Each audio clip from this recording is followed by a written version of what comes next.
प्रणाम नमस्कार। हम सब छी मैथिली मचान पर और आइ पुनः पुनः जे छै से भेट भऽ रहल अइ। वार्ता वएह अछि, यात्रा वएह अछि। आइ जे छै से दूटा हमरा सब संग नव जे छै से लोक रहता, नव अपने लोक छथि। डॉक्टर पद्मश्री उषा किरण खान आ दिलीप झा जी जे छै से लेखक, मैथिली लेखक दिलीप झा जी जे छै से मैथिलीसँ जुड़ता। काफ़ी प्रयास जे छै से जमीनी स्तर पर ओ कऽ रहल छथि। आर पद्मश्री उषा किरण खान के जे छै से मैथिलीमे जे लेखनमे हुनकर सहयोग छनि, जे हुनकर जकरा कहि सकै छियै जे हुनकर योगदान छनि, सहयोग नहि, जे हुनकर योगदान छनि, ओहिमे अभूतपूर्व छै जे ओ जहन अपन कोनो मुहिमके अपन स्वर दै छथिन या समर्थन दै छथिन तऽ ई बेहद आवश्यक छै। आवश्यक भऽ जाइ छै जमीनके कार्यकर्ताके हौसला दैके लेल। आम आदमीके सेहो एकटा संवाद दै छथिन, मैसेज दै छथिन जे ई बेहद आवश्यक छै। हम जे जोड़बाक प्रयास करै छी मैमके आ दिलीप जीके, बस दू मिनटके समय देल जाय।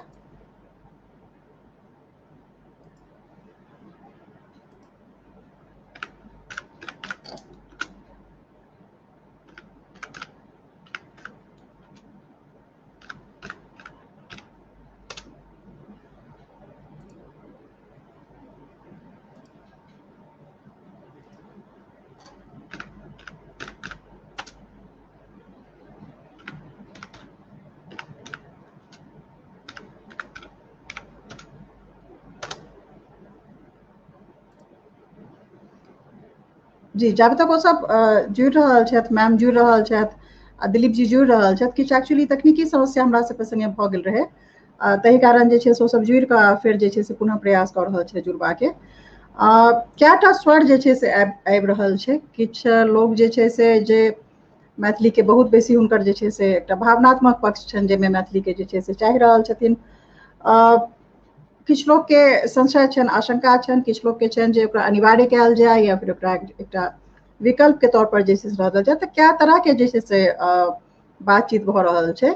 ओहिमे मचानके भूमिका जे छै ओ सब तरहक बातके, कोनो भी जे जहन नीतिगत कोनो बात आबै छै तऽ ओहिमे फेर ई नहि देखल जाइ छै जे कोनो बातके राखी, आओर कियाकि सब अपने लोक छथिन। खास कऽ कऽ मैथिल डायस्पोरासँ सेहो बहुत लोकके बहुत संशय छनि, कियाकि ओसभ बाहर जा चुकल छथिन, एकटा सफलताके मुकाम हासिल कऽ चुकल छथिन आ हुनकर सबके अपन जे छै से शंका आशंका छनि। हुनको जे छै से एड्रेस करैके चेष्टा जे छै से मचानके जरिए कयल जेतनि। तऽ ओहि सब बातके राखैत जे छै से हमसब सब तरहके लोकके जे अपन छथिन, जे मैथिली भाषी छथिन, एतऽसँ बाहर जा चुकल छथिन, तऽ हुनकर सबके जते भी प्रतिक्रिया छनि या हुनकर शंका आशंका छनि, ओहि सबके जे छै से एड्रेस करैके प्रयास कयल जेतै। एखन जे छै से हमसब दिलीप जीसँ आओर उषा किरण खान मैमसँ जे छै से जानबाक प्रयास करब जे ई मुहिम आगाँ केना बढ़े। जी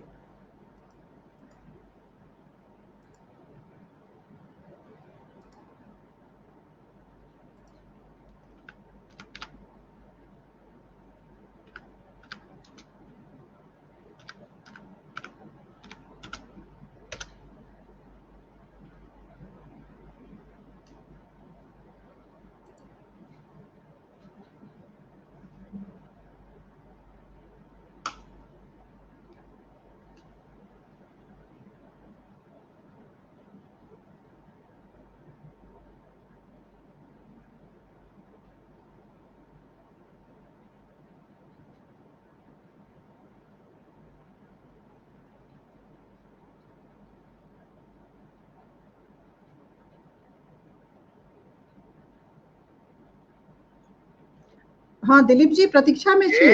दिलीप जी प्रतीक्षा में छी जे नव एखन लिंक भेजलहुँ है ना, तकरा क्लिक कयल जाय।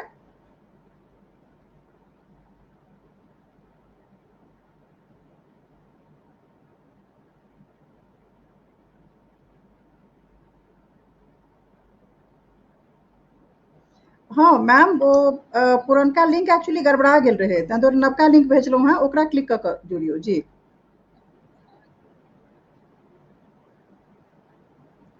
सब जुड़बाक प्रयत्न कऽ रहल छथि। तऽ ताहि दुआरे जे छै से खास कऽ कऽ जे अपन सबके बीचके जे मूर्धन्य हस्ताक्षर सब छथिन, सब गोटे जे छै से आम लोक जेना आइ भोरमे जे छै से भोरके वार्तामे आयल रहथि। स्वागत अछि मैम। जी लाइव जायमे कनी दिक्कत, तकनीकी समस्या भऽ गेल रहै। अब अपने सब लाइव छी मचान पर जी, बहुत बहुत स्वागत अहाँ के, बहुत बहुत हृदय से आभार। अपने जे छै से एते पैघ मुहिम के एकटा स्वर सेहो दऽ रहल छी, एकटा समाज के दऽ रहल छियै, आर संग जे छै से जे ई कहि सकै छियै समय आर ई मौका जे छै ओ बहुत महत्वपूर्ण छै, कियाकि चुनाव आबय वाला छै। जँ ई समाज के ई भलाई के लेल छै आर ई चाही मैथिली जे माध्यम के तौर पर चाही, हमरा लगे सही मौका छै। आर अहाँ एकटा बहुत पैघ जे छै से प्रमुख स्वर छियै जे एकरा अपन बल दऽ सकै छै। दिलीप जी के बहुत बहुत स्वागत मचान पर, हम सब लाइव जी जी सब आदमी के नमस्कार जी। तऽ हम सब जे छै से सबसे पहिने हम मैम से जे छै से चर्चा शुरू करऽ चाहबनि, उषा किरण मैम से, जे अहाँ ई पूरा परिदृश्य के अहाँ सबटा बात बुझि रहल छियै, पलायन भारी मात्रा में भऽ चुकल छै। हम सब जे लोग छी ओतऽ गाम में जे छी, किछु पढ़ऽ चाहै छथि, किछु नहि पढ़ऽ चाहै छथि, अंग्रेजी के तरफ के झुकाव अहाँके बुझल अइ। मैथिली के आगा प्राथमिक शिक्षा के माध्यम से केना विकास आ कतेक विकास देख रहल छियै? जी मैम, आवाज नहीं आबि रहल है मैम, अहाँके आवाज नहीं आबि रहल है, आवाज नहीं आबि रहल है। नहीं, हुनकर आवाज नहीं आबि रहल। हाँ, मैम के आवाज नहीं आबि रहल छनि, एक मिनट।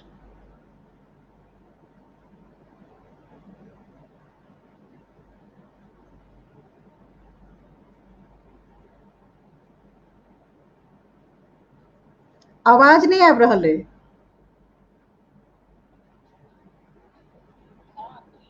जी, आवाज नहीं आबि रहल है मैम जी।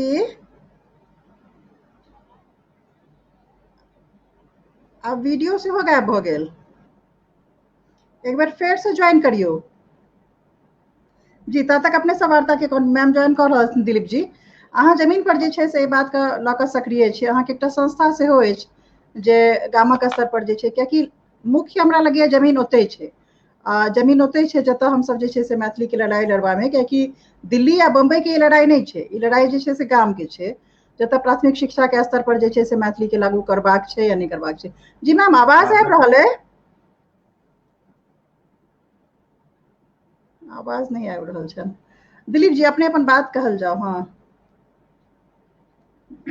आवाज नहीं आबि रहल है मैम। एहि कार्यक्रम में स्वागत करै छी। जी और देखियो, स्कूल में या पाठशाला में मैथिली जी हेबाक चाही, जी ई एखन तक चाहिए वाला बात छै। इएह एकटा आश्चर्यजनक विषय छै जी जे एखन तक किया नहि भेलै। बहुत जी पहिले एकरा भऽ जेबाक चाहै छलैया। जी बहुत रास ऐतिहासिक एकर कारण छै जे नहि भेलै। हम्म ओहिमे आब हम्म गेनाइ ठीक बात नहि छियै, ओकर विश्लेषण हम्म केनाइ। बहुत रास त्रुटि भऽ चुकल छै। हमर जे हम्म पूर्वज सब जे छलाह, हुनका सबसँ बहुत रास त्रुटि भऽ चुकल छै, जे ओहि सब बात के गंभीरता के नहीं बुझि सकलखिन, जे जी प्राथमिक शिक्षा में सेहो एकर भेनाइ जरूरी छै। एहि दुआरे कि प्राचीन जे हमर सबके मिथिला के भूमि जे संस्कृत विद्या के केंद्र रहल अछि, तऽ जी संस्कृत के बाद सोझे छलांग मारि के लोग अंग्रेजी में आबि गेलखिन। तऽ ई बीच में एकटा बड़का गैप भऽ गेलै जे अपन मातृभाषा बुझलियै। तऽ भाषा तऽ अबिते छै सबके, एहि रूप में भेलै। जँ ओकरा 1880 ईस्वी में जे दरभंगा के महाराज जे अपन राजकाज के भाषा जे ओ हिंदी घोषित कऽ देलखिन, ओतऽ से बहुत पैघ गलती भेलै। हम एकटा प्रसंग 1 मिनट के कहऽ चाहै छी। हाँ हाँ, ठीक छै जी। जे पूर्णिया के कलेक्टर रहथिन एकटा टी.एस. कोलब्रुक शायद जी जी नाम, जहाँ तक हमरा मन। तऽ जी कोलब्रुक साहब के समय में जे छै से ई समय में वर्नाकुलर एलै, वर्नाकुलर की कहै छै शिक्षा, जी देशी भाषा में शिक्षा। दूटा अंग्रेजी सरकार दूटा अधिनियम अनने रहे। वर्नाकुलर प्रेस एक्ट 1800, हमरा जहाँ तक याद है 1878, और वर्नाकुलर एजुकेशन, ई दुनू चीज अनलकै अंग्रेजी शिक्षा। तऽ सब ठाम तऽ अपना अपना भाषा में लागू भऽ गेलै, लेकिन मिथिला में नहीं भेलै। मिथिला में पता नहीं केना एहि बार लोग स्वीकार कर लेलखिन जे 1878 ओहो में भऽ गेलै हिंदी के भाषा। 1800 वही वर्नाकुलर में लागू भऽ गेल छलै। तऽ ओ अंग्रेज अधिकारी एकटा जे लाट गवर्नर जे छलथि ओहि समय में, तऽ ओ जे पूर्णिया के दौरा पर जाइत रहे तऽ कोलब्रुक के संगे, तऽ देखलखिन एकटा स्कूल में पढ़ाई होइ छै।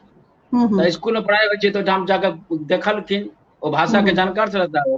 तो कहलकै जे कोन भाषा में पढ़बै छियै, तो कहलकै हिंदी पढ़ा रहल छै। तो ओ कहलकै ई तऽ एहिठामका भाषा छियै नहीं, तो वर्नाकुलर एतुका भेलै केना, एकरा के लागू केलक। ओकरा पर में कलेक्टर बहुत बिगड़ल रहथिन ओ, ई एकटा एकर ऐतिहासिक एकर रिकॉर्ड छै। ओतै से बहुत रास ई बात एहिमे एलै, आ तकर बाद निरंतर ओतै से राजनीति चलि रहल छै कि मैथिली के प्रति जे छै से वो वर्नाकुलर अंग्रेजे के समय से ई राजनीति पूरा चलि रहल छै। और हमर लोग सब एहि बात के बुझि नहीं सकलखिन, बुझते के वाला जे पढ़ल लिखल विद्वान रहै हुनके दोष छनि, और लोग तो बुझे वाला रहबे नहीं करे। ओकरा तो कोनो आप जकरा लग में पढ़े लिखे के कोनो ज्ञाने नहीं छै, तो ओकरा से के अपेक्षा करबे, अहाँ कोनो अपेक्षा नहीं कर सकै छी हुनका से। तो ओतऽ से ई त्रुटि होइत गेलै। और आजादी के बाद प्रयास नहीं भेलै, से बात नहीं छै, बहुत प्रयास भेलै या प्राथमिक शिक्षा में लगबै के, हम सब असफल भेलहुं हैं, ये अलग मैटर छै, प्रयास कम नहीं भेलै। अहाँ के एकटा पत्र के हम ध्यान देबा चाहे छी, बिहार सरकार के एकटा पत्र छै 1973 ईस्वी में एकटा पत्र निकलल छै बिहार सरकार के, जकर लेटर नंबर छै 529 12/9/1973 के एकटा चिट्ठी निकलल छै, जाहिमे कहल वही ठाम कहल गेलै कि पहिला वर्ग से लऽ कऽ 7वां वर्ग तक मैथिली माध्यम से शिक्षा देल जेतै। ओहिमे जिला सबके नाम उल्लेख कयल गेल छै, जे फलना फलना फलना जिला में, दुमका और गोड्डा के सेहो छै नाम, जय झारखंड में दुमका और गोड्डा के, गोड्डा के खास कर सेहो छै, हाँ गोड्डो छै ओहि चिट्ठी में, गोड्डा के नाम सेहो छै। और वो लागू भ चुकल छलै, वो कोनो कल्पना के स्तर पर नहीं छलै पत्र, वो इम्प्लीमेंट भेलै, किताब छपलै, स्कूल में गेलै। हमरा सबके चूंकि हम वही जनरेशन के विद्यार्थी छी जैसे में किताब छपलै, तो हमरा पहला वर्ग में मीरा कमल दिनेश किताब भेटल अछि, मीरा कमल दिनेश नाम के किताब छपल छलै, सीरीज 1 सीरीज 2, तो वो लागू भ गेल रहे। और ओतऽ से ई राजनीति चललै कि मैथिल वर्सेज नॉन मैथिल राजनीति भेलै। बिहार के राजनीति होइत रहलै, बहुत दिन तक भेलै ई राजनीति जे छै। श्री कृष्ण सिंह से लऽ कऽ और लगातार लालू प्रसाद जी और नीतीश कुमार जी तक राजनीति चल रहल छै, मैथिल वर्सेज नॉन मैथिल। तई में ई राजनीति के चक्कर में मैथिली से पिसा गेलै। और ऐसा कोनो व्यक्तिगत कोनो राजनेता के नुकसान नहीं छै, हमरा नहीं लगैया जे कोनो राजनेता के कोनो नुकसान छै, लेकिन जिनका फायदा छै हुनके ज्ञान नहीं छै बात के, जे हमरा लोक के एकर लाभ हैत। आब कतौ तक स्तर तक पहुंच गेलै कि हिंदी माध्यम से जे पढ़ाई भ रहल छै, आब सब आब ई मान लेलकै जे इएह भाषा अछि, आब तो ई मान लेलकै जे इएह भाषा है। लेकिन मैडम एहिठाम हिंदी के विद्वान विदुषी बैसल छथिन, और इनका जमीन से जुड़ल बहुत रास लोग, चूंकि गांव से एखनो कनेक्शन छै हिनकर, ताहि आधार पर हम ई बात कहि पाएब। एक मिनट, हम ओकर आवाज के नीचे करऽ चाहै छी। मैम आवाज आबि रहल है? मैम नहीं, आवाज नहीं फिर आबि रहल छै, नहीं आवाज नहीं आबि रहल है। ओहो,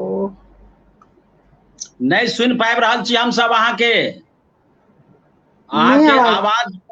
आवाज शायद आवाज बंद भ गेल छै ओहिमे, आवाज म्यूट भ गेलै हन।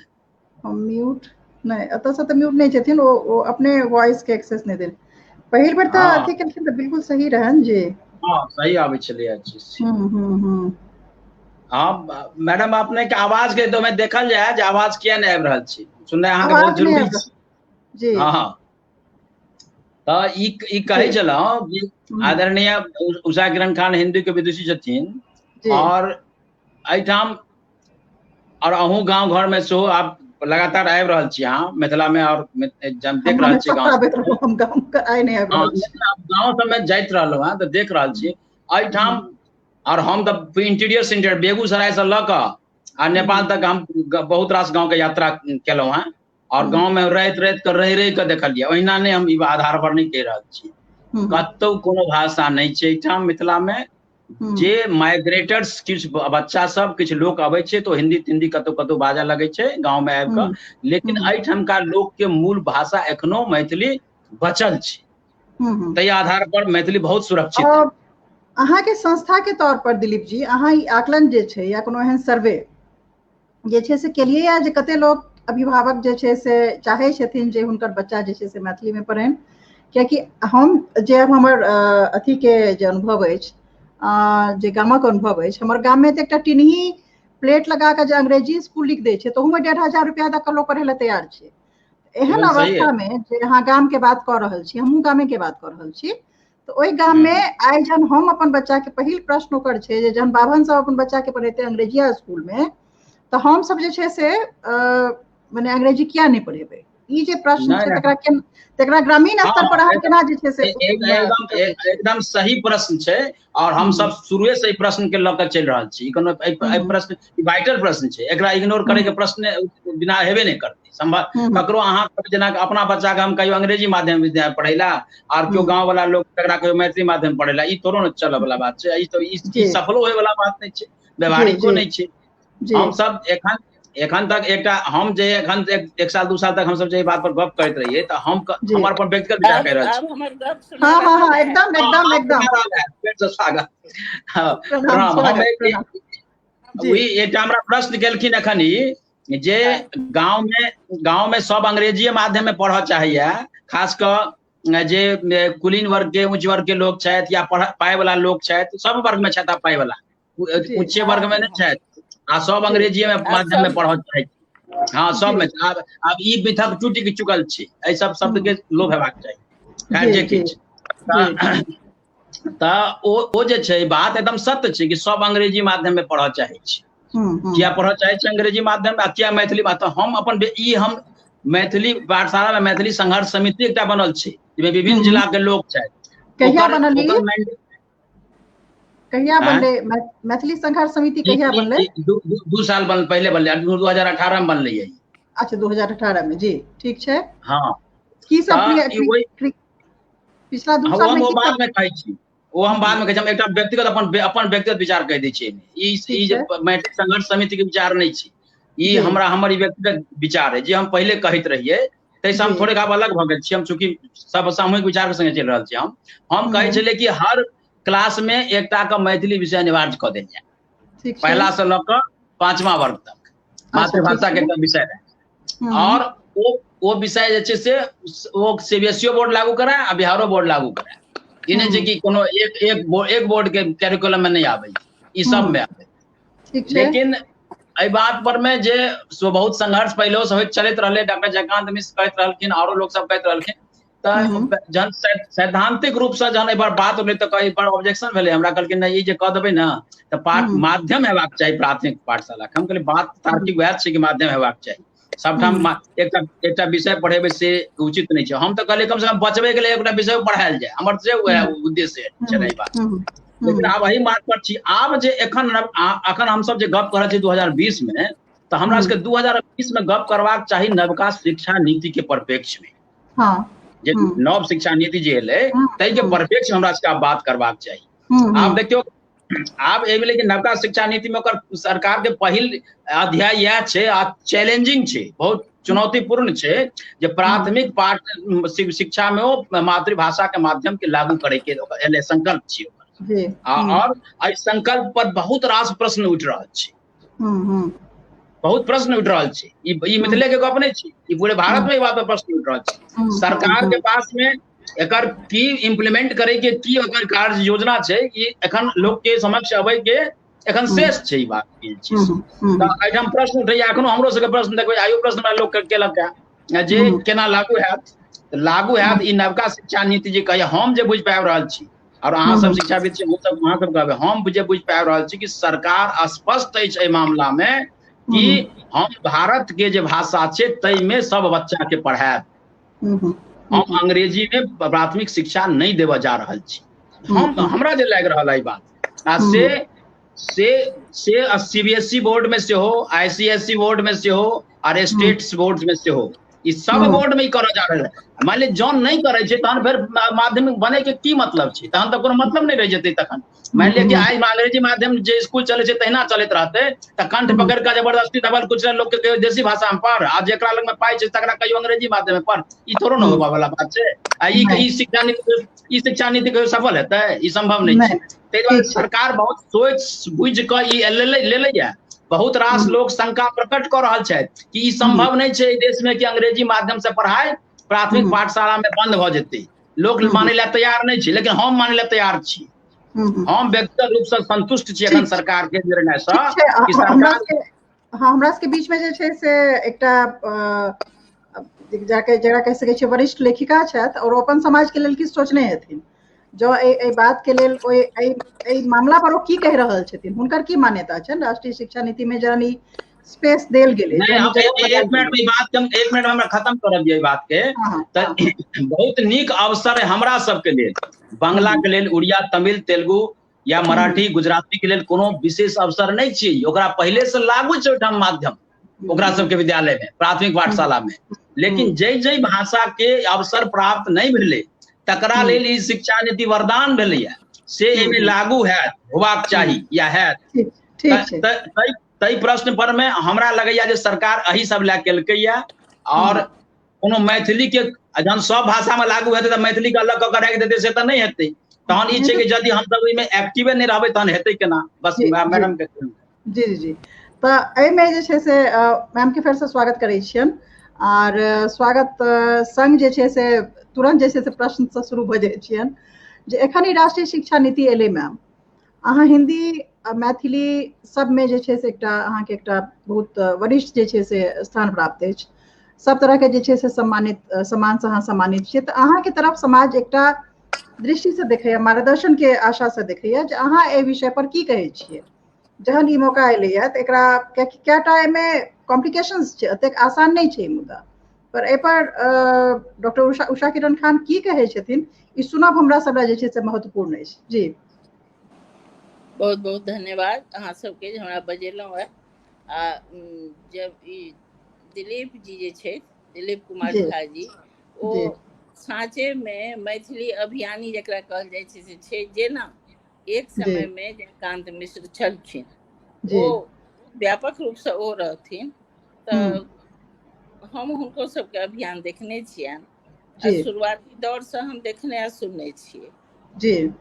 हमर ई कहबै, हमें किछु विकास तऽ भेलै, बहुत धीमा, बहुत धीमी गति से विकास, जेना मान लिअ हम जखन स्कूल में रहिए तऽ स्कूल में मैथिली नहीं रहे जी, लेकिन बहुत बाद में स्कूल में सेहो मैथिली एलै, कम से कम 10th माने अब तो सिस्टम बदल गेलै, तऽ 10वीं में मैथिली एलै। अब एखन स्थिति ई छै जे हिंदी छै ओहो नहीं छै स्कूल में, ओ 10th के बाद हिंदियो नहीं छै, +2 में हिंदियो नहीं छै, मैथिली आ कोनो भाषा नहीं छै जी जी, खाली अंग्रेजी छै, ऐच्छिक विषय सबटा छै जी, हिंदी मैथिली सब ऐच्छिक छै जी, आ ओकर बाद छै, मगर आश्चर्यजनक रूप से IABA में छै, ओकर की मतलब छै ये सब तो एकटा अलग बात छै, मगर ऐच्छिक रूप में आब छै कि जे मैथिली के प्राथमिक शिक्षा में होय के चाही कि नहीं। दिलीप जी जेना पहिने कामना केने रहथिन जे एकटा सब्जेक्ट हेबाक चाही, तऽ हमरो ई कामना आइ से नहीं, आइ से बुझियौ 50 बरस से हमर सबके कामना है जे कम से कम मैथिली एकटा विषय के रूप में बाल वर्ग से होय के चाही।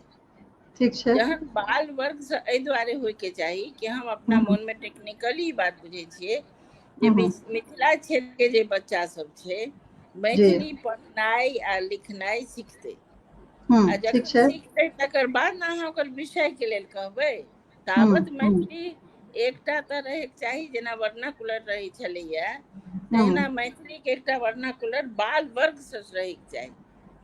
तऽ गाँव के जे धिया पुता छै, हमरा अपना सामने में एकटा प्रैक्टिकली हम देखने छियै, एकटा बहुत बड़का मंत्री उंत्री के धिया पुता रहे, वो हम सब एकठाम रहिए पाटलिपुत्रा कॉलोनी में रेंटेड हाउस में, ओकरा बगल में रेंटेड हाउस में एकटा स्कूल के हॉस्टल चलैत रहे कि चले एना रहे हॉस्टल रहे जी, ओई में ओ माने मंत्री जी के धिया पुता, मंत्री तऽ भऽ गेलै बेचारा, साधारण आदमी जीत गेलै, मंत्री भऽ गेलै, आ बेटी सबके आनि के ओहिठाम रखल के, बेटा बेटी के, बेटा कोनो दोसर में बेटी ओहि में, तेकरा मैथिली छोड़ के दोसर भाषा बाजियो नहीं आबैत रहे, तो ओकरा लेल तऽ एकटा भाषा सिखबै के लेल अलग से लोक रहे, ओ एकटा अलग बात भेलै, बड़का आदमी रहे। तो तहिना गाँव में, ओ गाँव से आयल रहे, तहिना गाँव में जे धिया पुता पढ़नाइ शुरू करे छै, ओ तऽ मात्र मैथिली जनै छै बजनाइ, तो ओकरा लेल मैथिली में शिक्षा लेनाइ स्वाभाविक छै। हिंदी में शिक्षा स्वाभाविक नहीं छै, क्या तऽ हिंदी स्वाभाविक भाषा बनायल गेल छै कि नहीं, से गांव के मैथिल बच्चा के लेल स्वाभाविक नहीं छले। तैं 50 बरस से हमर ई सपना छले और ई सपना देखैत एलियै जे कम से कम मैथिली में एकटा विषय रहे के चाही। अब ओकर बात छै जे माध्यम, ई बात बहुत बड़का छै। माध्यम आइ तक हिंदी जे माध्यम छै तैमे तऽ अहाँके किताबे नहीं है। मैथिली के माध्यम ले मान लिया दिलीप जी अहाँ जे कहै छी 1973 के चिट्ठी, तकर बाद सब गोटे बात पर मौखिक गपशप बहुत केलकै, लेकिन हमरा कहू जे एतेक दिन में मैथिली में कते किताब लिखेले। मान लिया जे आइ काल्हि के बीच में केओ कहत जे कोन एकटा प्रेम मोहन मिश्रा की कोन दू गोटे केओ साइंस के किताब एकटा लिख देलखिन, एकाटा कोन प्रकार के किताब लिखलखिन आ ओ कतेक एक्सेस ओ करेलखिन जे कोनो बच्चा लग किताब नहीं गेले, नहीं किनलकै आ नहीं वितरण भेले। जखन अहाँ इतिहास के, भूगोल के, नागरिक शास्त्र के, साइंस बड़का बात भेले, इतिहास, भूगोल आ नागरिक शास्त्र के किताब से हो कोर्स के मैथिली के तैयार नहीं क के रखलिए है। ई कहबे अहाँ जे हमरा कोई ऑर्डर करत तहन करबे त ई भाषा के अभियान के तरीका नहीं छै। भाषा के अभियान के वास्ते अहाँ मैथिली में इतिहास, भूगोल क्या नहीं लिख सके छी। हम सब बिना कोर्स के कोनो किताब बच्चा सब में अक्षांश और देशांतर, ज्योग्राफी में रहे वो हिंदी में पढ़ने देना की मैथिली में नहीं भ सके छे। तब मैथिली में हमरा सबके आदत है खाली कहानी या कविता लिखे के, अधिकतर कविता या कहानी, ओहि से अहाँ एकटा विषय वर्नाकुलर पढ़ा सके छी। लेकिन अगर अहाँ के इतिहास, भूगोल, नागरिक शास्त्र ओकर बाद साइंस से तो पहले क्रमशः एते दिन में एकोटा किताब नहीं लिखलिए है। आई यहाँ के प्राथमिक शिक्षा में मैथिली शुरू भ जात तो हाई लिखे ले बैसब तो केहन क्वालिटी या केहन लिखब से अहाँ सबके सबके बुझल है, कोनो हमरा कहब जरूरत नहीं पड़त। तै दुआरे हमर अपन विचार है एकटा तैयारी होय के चाही। हमर भाई बतो बहुत देरी हो गेले। बहुत हमरा लगिया अपने अहम प्रश्न उठेलिए, बहुत ही महत्वपूर्ण पक्ष उठेलिए। दूटा सवाल हम अते यहाँ से करऽ चाहब। पहिल जे अपने के 50 साल के जे छे से पिछला एकटा अनुभव रहा है, एकटा संघर्ष के, संस्था के गतिविधि, लेखक सबके गतिविधि जे छे से देखैत एलिए है। हमरा लगिया बहुत पैघ अनुभव के अवधि छे।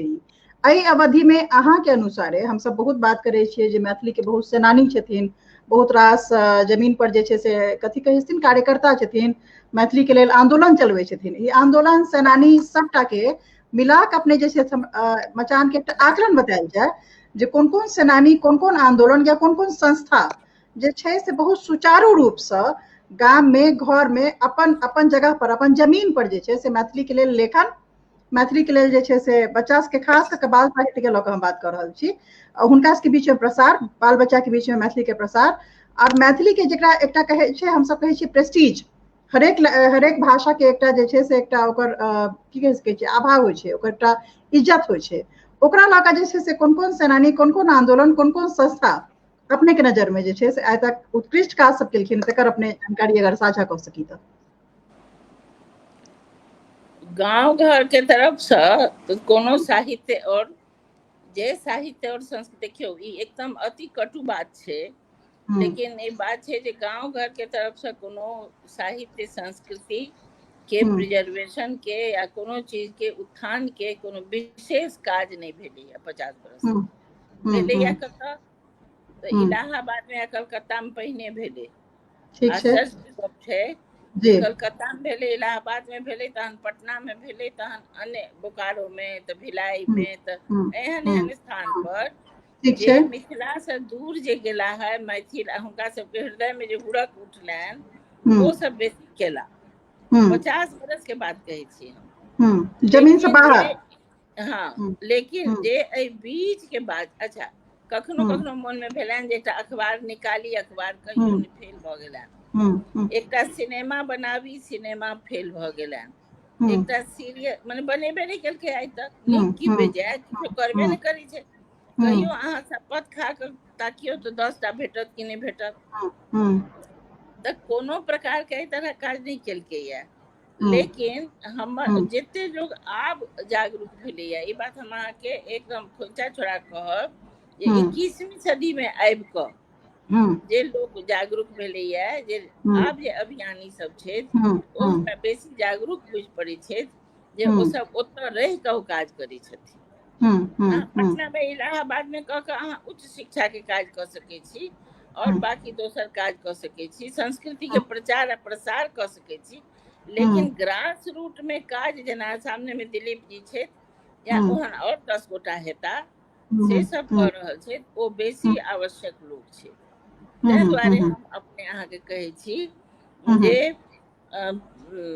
अभियानी कहला से किछु फायदा नहीं छै, फायदा ई छै जे काज हुए, काज होय के चाही। तो आप जे प्रैक्टिकली जे मान लिया गवर्नमेंटो कर देलकै या आ जे सब चीज सब अहाँ सब कर रहल छलहुँ वह वो सब जो करी तहन हमरा होइया जे ई काज भऽ जेतै, शुरुआत भऽ जेतै। और हम अहाँ कहै छी ई जे अंग्रेजी वाला झंझट छै ने दिलीप जी, सविता जी, ई अंग्रेजी वाला झंझट की केलकै या तो हमरा सबके बहुत गोटे मित्र दोस्त छै जिनकर धिया पुता बंगला लिखनाइ नहीं जानै छनि आब। एहि दुआरे प्राथमिक शिक्षा बंगला में नहीं छै, प्राथमिक शिक्षा ओ सब अंग्रेजी में लेबऽ लागलै।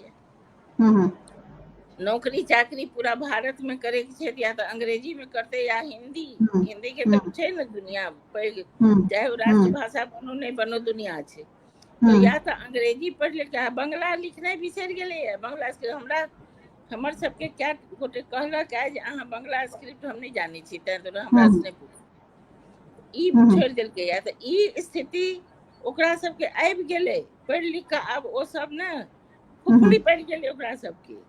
हमरा सबके ई चाही जे अपना गांव के स्तर पर जे स्कूल है तेमे कम से कम एकटा विषय ओहुना करे के चाही।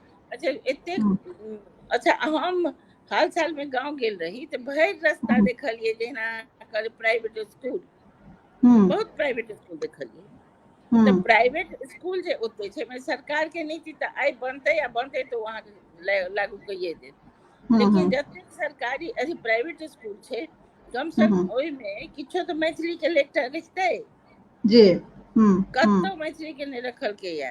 तो जाबत तक अहाँ के सचमुच में अपना भाषा से प्रेम नहीं हैत तब अहाँ थोड़े कर सकै छियै। आ दोसर उच्च छोड़ू, प्राथमिको शिक्षा के लेल एखनो एकदम साधारण बात छै जे इतिहास, भूगोल, नागरिक शास्त्र, संस्कृति वगैरह वगैरह के इंटरेस्टिंग तरीका से अगर लिख कर आप कहो बाल साहित्य हमरा पूछलो है, बाल साहित्य लिखे छला है हरिमोहनो झा के लिखल छनि, बाबा के लिखल छनि, बहुत गोटे के किछु किछु बाल में कविता उविता लिखल छनि, कथा सेहो लिखल छनि, ई सब छनि। ओकरा अतिरिक्त आब एखन जे बाल साहित्य लिख रहल छै लोग, ओकर कारण वह एगो पुरस्कार छै, साहित्य अकादमी वाला, साहित्य के एकटा पुरस्कार जे साहित्य अकादमी में हुआ लगलै है, ओहि दुआरे बाल साहित्य के तो लिखैत लिखैत हद कऽ देलकै है लोग। अब वो बच्चा के पढ़े योग्य छै कि नहीं छै तो बच्चा जानते। हमहू सब निर्णायक उर्णायक में रहल छियै तो देखबे केलियै, लेकिन बाल साहित्य के जे बाढ़ि एलै है ओ एहि दुआरे जे ओकर पुरस्कार आबि गेलै है, ताहि दुआरे कोनो क्वालिटी बाल साहित्य कहब से कम लिखल गेलै है। लिखल जरूर गेलै है, यहाँ थोड़े छै नहीं लिखल। अपने के एकटा बाल महाभारत हमरा आँखि से गुजरि रहल है, अपने के लिखल अछि, तऽ की ई बात सही छै जे एहि समाज के, मैथिल समाज के मानस में बच्चा जे छै यानी बाल जे एकटा समूह छै, जे एकटा मानवीय समूह छै, ओकरा लेल चिंता नहीं रहलै पर्याप्त, कहल जा सकै छै कि? अगर चिंता रहते तहन ओकरा ले किताब लिखिते कि नहीं?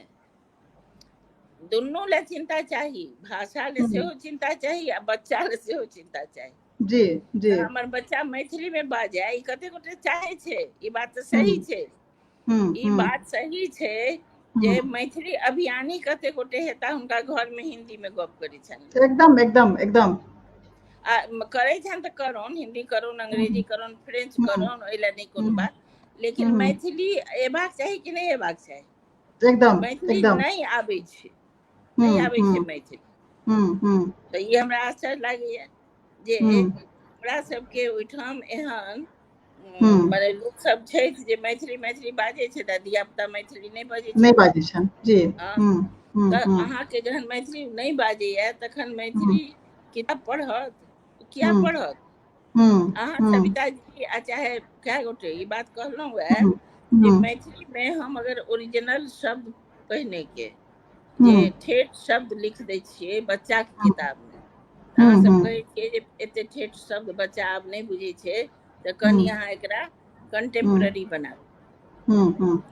ठीक छै, ओकरा कंटेम्पररी बना के हम देबै बच्चा के पढ़े के लेल तो बच्चा वो पढ़ते, लेकिन पढ़ते तहन ने। एहि दुआरे ई सब चीज पर ध्यान दियो। सबसे पहले पाठशाला में प्राथमिक हेबे करे, लेकिन दिलीप जी जे कहला टेक्निकल बात ओहि पर लेकिन सब गोटे के जुट जेबाक चाही। ओ टेक्निकल आब एहि अवसर के नहीं छोड़ी, आप कखन आप कहिया तक छोड़ने जाए? कहिया तक छोड़ने जाए?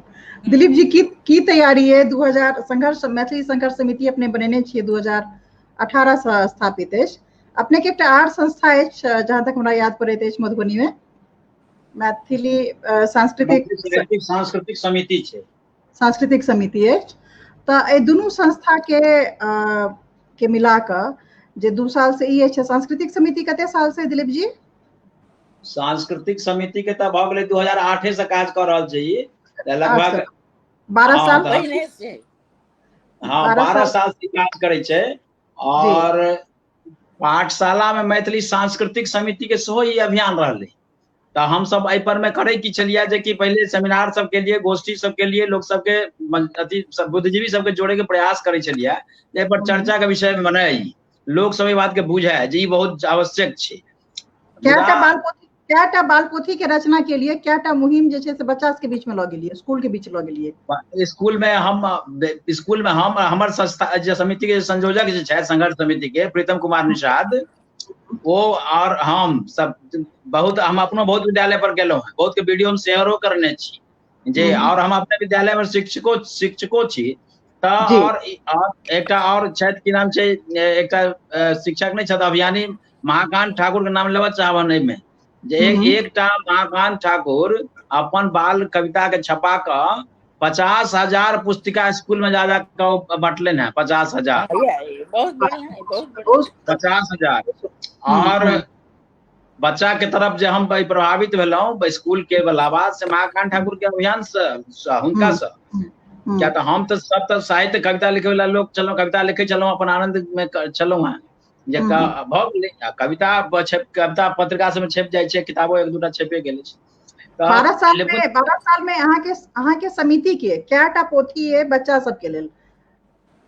बच्चा सब के लिए क्या मनोहर पोथी लिखलिए, बाल कथा लिखलिए, लिखबेलिए, क्या बच्चा सब के हमरा, हम तो पिछला साल मैडम के सेहो एकटा छपल छै रचना अरुणिमा में, पूरा बच्चा के स्पेशल हम अरुणिमा में पूरा देने छी।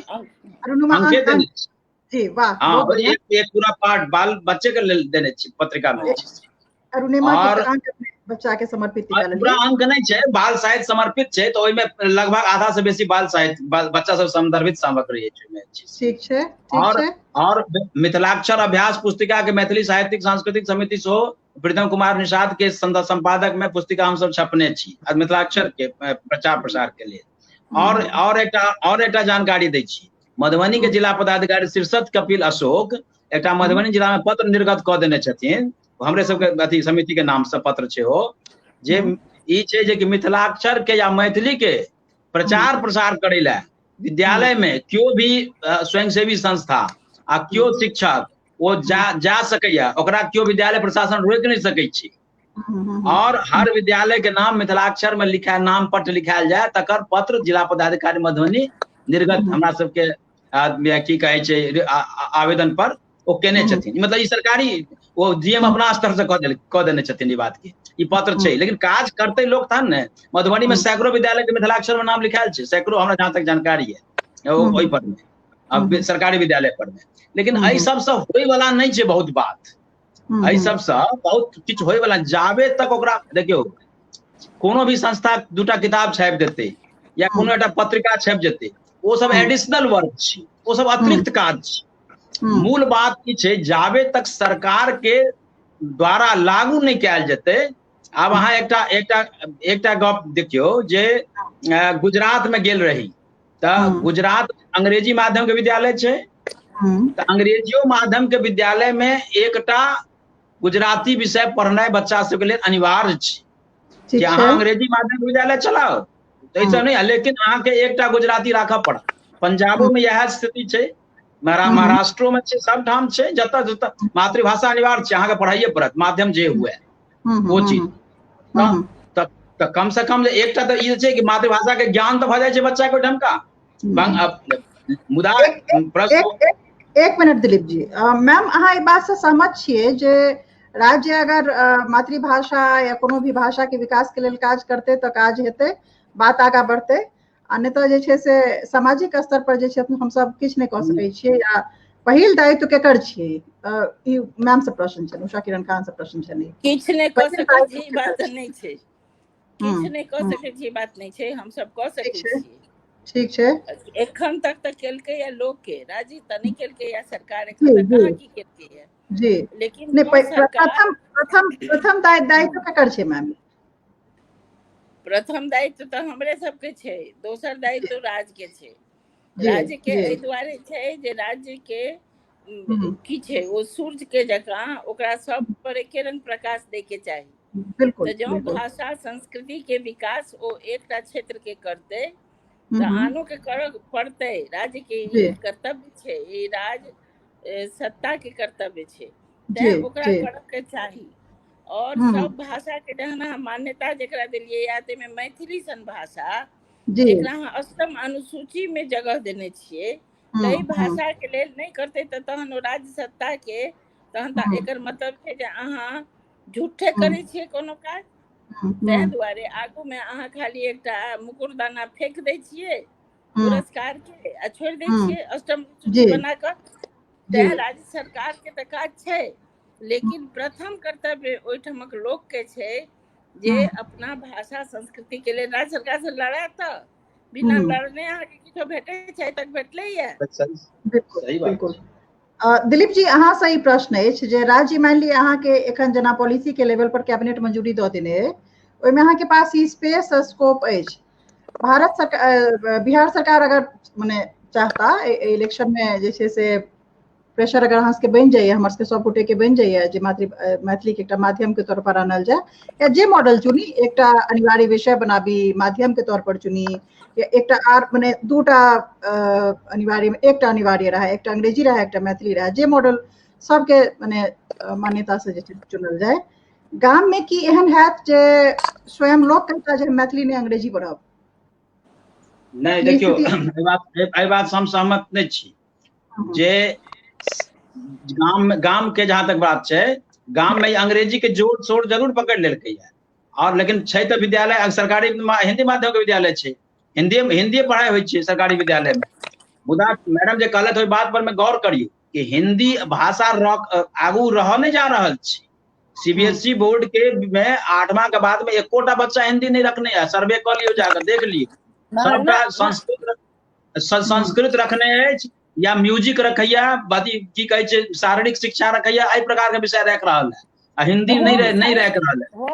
हाँ, प्रश्न अहाँ नवका शिक्षा नीति के चिंतन पर कनी गौर करियो जे सरकार किया एहि पर चिंतित है।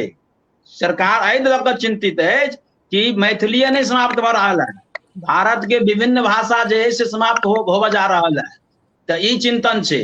आब तऽ ई क्लास तऽ हेतै एकटा एलिट वर्ग जे बनऽ चाहै छै, जे अंग्रेजी जे बनऽ चाहै छै, जकरा दिमाग में घर कर गेल छै जे अंग्रेजीए पढ़ि कऽ सब कुछ भऽ सकै छै, तऽ ओकरा दिमाग से निकालै के लेल ताहि के लेल तऽ सरकार के नीतिये टा निकालि सकै छै, सामाजिक संघर्ष से तऽ हेतै नहि ओ काज, वो तऽ सरकार के नीति से हेतै। और आब ई निश्चित रूप से छै कि माध्यम जखन बनेतै सरकार या बनाबक चाही तऽ दू रंग के नीति नहीं चलते सरकार के, हम पहले कहलहुँ है बात। आप ई चाहते कि नहीं सरकारी वाला के लागू कर दियो वर्नाकुलर, आप की कहे छै प्राइवेट वाला के रह दियो अंग्रेजी, एहन नीति तो सरकार के नहीं चलक चाही। तहन तो यह बात हम जे कहलहुँ है कि तहन तो वह भले व्यवहारिक जे माध्यम से जे पढ़ते तकरा रह दियो, आर सबके एकटा मातृभाषा विषय कंप्लीट से ओकरा पढ़ना अनिवार्य कऽ दियो अहाँ, अनिवार्य। हाँ, मुदा मुदा एहि नीति में से होबऽ नहीं जा रहा है।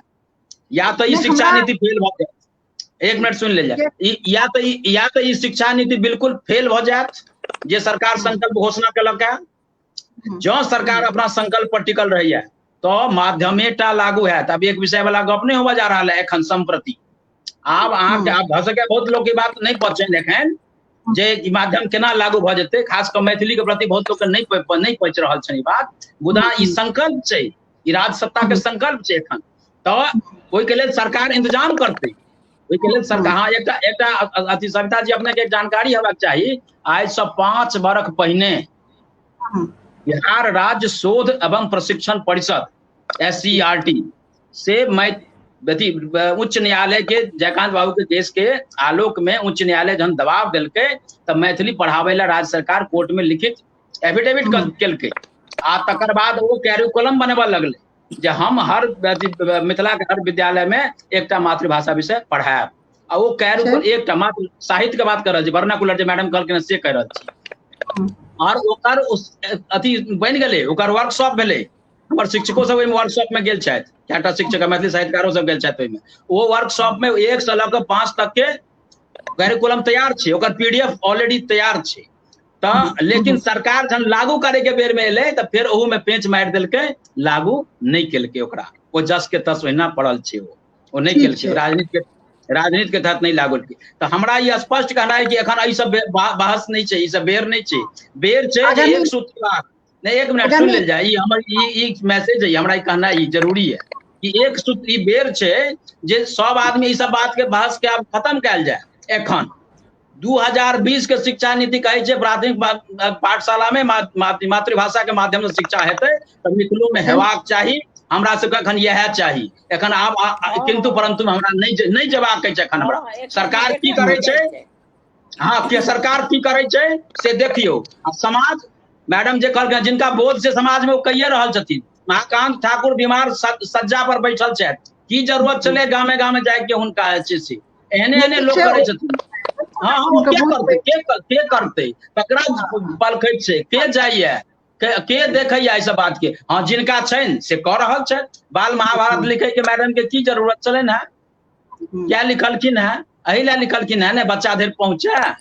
जिनका करे के छै वो कह रहल छथि। और लेकिन वो पर्याप्त नहीं छै, ओइसे अहाँ के भाषा नहीं बचत। ई बात निर्विवाद छै। ई हम अहाँ के एकटा अभियानियों के तौर पर कहि रहल छी। आज मैथिली से जुड़ल लोग एहि दुआरे कि वो बहुत कम छै प्रयास, ओहि प्रयास से हम भाषा के नहीं बचा सकै छी। हमरा जन के बचावे के लेल सरकारी सहयोग के अपेक्षा अछि, बिना हम ओकर नहीं बचा। ठीक छै दिलीप जी, आर आगामी की योजना अछि भाषा बचावे के लेल? कते लेखन, कते पोथी योजना है? हाँ एखन एकेटा योजना छै कि जे हम सब एहि बात के लऽ कऽ बहुत आशान्वित भेलहुँ हैं जे सरकार नीति मानलक है, जे सरकार के संकल्प बुझा रहल छै। बिहार के जे सरकार छै तकर मैथिली के प्रति नियत ठीक नहीं रहलैया। ओकर नियत पर में शंका अछि, एखनो शंका अछि। ओहिमे राजनीति छै जकर अहाँ एखन देवेंद्र बाबू के अति जनमानकीकरण पर अहाँ चर्चा कर छलै तऽ अहाँ सुनै छलहुँ हैं, अहाँ कहलियै या कि राजनीति बहुत छै राजनीति, बुझै छियै बात के। लेकिन राजनीति कतऽ नहीं होइ छै, राजनीति सबठाम होइ छै। भाषा के लऽ कऽ राजनीति होइते रहलै, पूरा दुनिया में होइत रहलै। तऽ हमरा सबके ई है जे कि एकरा हम सब एक स्वर से सरकार से मांग करी और सरकार एहि बात के लागू करे। ताहि के लेल हमरा सबके जे अपना स्तर पर जे योजना है संघर्ष समिति के, वो सब हम सब आगू करऽ जा रहल छी, एकरा करब। और हम विभिन्न संस्था, भारत के विभिन्न संस्था जते खास कर मिथिला के अंदर जे संस्था सब छै, बड़ संस्था छै, संस्था के कमी नहीं छै ठाम। हर गांव में संस्था छै मैथिली के नाम पर। हाँ वो सब संस्था खाली यदि एक्टिव भ जाथिन तो सरकार मैथिली के लागू कर देती। बहुत बहुत धन्यवाद अपने के दिलीप जी। हाँ मैथिली के जे साहित्यकार सब छथिन, यदि ओहो सब एक स्वर से ठाढ़ भ जेथिन तो साहित्यकार से एखनो डराइ छै सरकार। एहन नहीं छै कि साहित्यकार के मरल नहीं बुझे छै, जिंदा कम साहित्यकारे छै खाली। यदि सब साहित्यकार हमर यदि एकटा झंडा लऽ कऽ पटना के कारगिल चौक पर ठाढ़ भ जेथिन तो नीतीश कुमार के झुकऽ पड़तनि।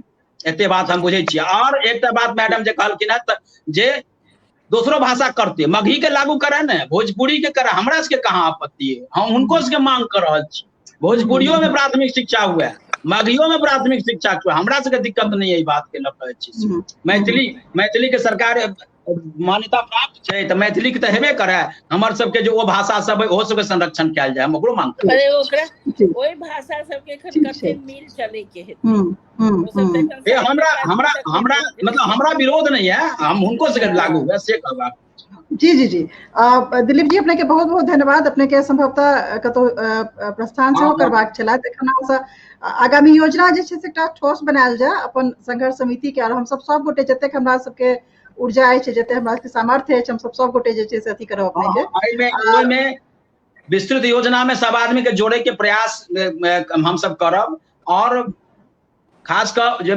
दूटा मातृ शक्ति छी बैसल एठाम और हम कहू दिन हम ई बात के कहे एक दिन और हम कहने चलो हैं कि अहाँ सब छी पुरुष शक्ति में बड़ वर्चस्व छै बड़ राजनीति चले छै अहाँ सब में राजनीति देखनो कम है तै दुआरे कनी अहाँ सब लीड करियो तो बहुत जल्दी लागू भ जात एते बात निश्चित छै हाँ प्रणाम अपने के बहुत बहुत आभार एखन अपने से विदा लै छी मैम से जे छै से वार्तालाप जारी रहतै और संग में हमरा सबके जुड़ रहल छथि प्रोफेसर संजय झा जुड़ रहल छथि प्रोफेसर संजय झा के हम स्वागत करै छियन और ओ लगातार जे छै से प्रणाम जी ओ लगातार जे छै से एहि विषय पर अपन जे चिंता छन हुनकर जे आशंका छन शंका छन पर जे छै से अथी करैत रहलथि है जे हुनकर अभिव्यक्ति आबैत रहलन है बहुत आवश्यक छलैया जे ओ अपन बात जे छै से हमरा सबके समक्ष कहत जे अपने कतऽ देख पाबि रहल छियै जे केना देख पाबि रहल छियै एहि जे राष्ट्रीय शिक्षा नीति में एकर जे एकटा स्पेस बनलै है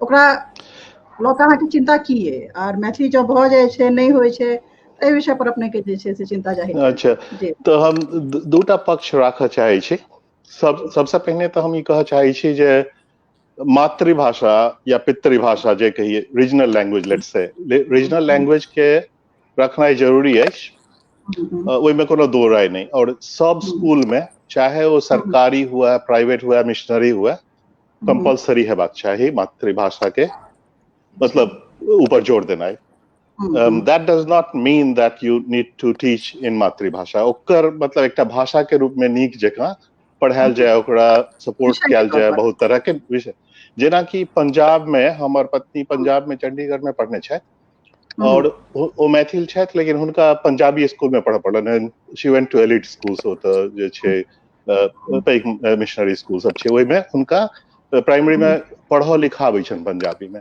जबकि वो पूरा अंग्रेजी मीडियम स्कूल छै ताहि दुआरे ओ बहुत जरूरी अछि एनफोर्स केनाइ से भेल एक बात दोसर महत्वपूर्ण विषय अछि क्वालिटी ऑफ एजुकेशन हमरा बीच में मैथिली बाजे के ओते आदत नहीं अछि ताहि दुआरे शब्दकोश हमेशा दिमाग में स्पॉन्टेनियसली नहीं आबैया ताहि दुआरे क्षमा चाहै छी ओकरा